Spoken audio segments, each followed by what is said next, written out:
क्या आपने कभी किसी जगह के बारे में इतना सुना हो कि वहां जाने से पहले ही आपका मन डरने लगे?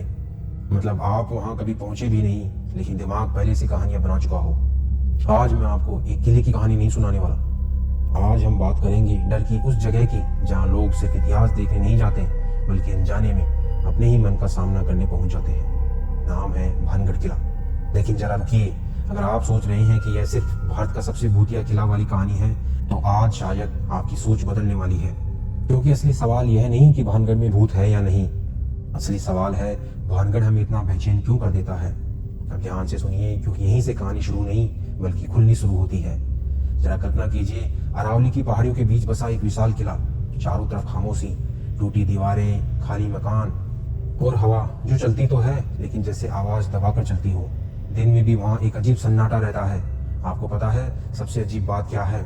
वहाँ पक्षियों की आवाज भी बहुत देर तक नहीं टिकती, जैसे प्रकृति भी ज्यादा देर रुकना नहीं चाहती। इतिहास कहता है कि भानगढ़ 16वीं शताब्दी में बसाया गया था। राजा भगवंत दास ने इसे अपने बेटे माधो सिंह के लिए बनवाया। एक समृद्ध नगर, बाजार, मंदिर, घर, जीवन। सोचिए, जहाँ आज सिर्फ खंडहर है।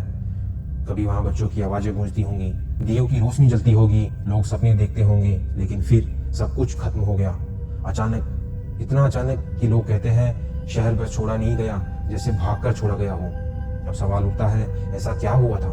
एक तांत्रिक सिंधिया जो राजकुमारी रत्नावती की सुंदरता को देखकर पूरी तरह से जुनूनी हो गया था, और वही जुनून भानगढ़ के विनाश का कारण बन गया।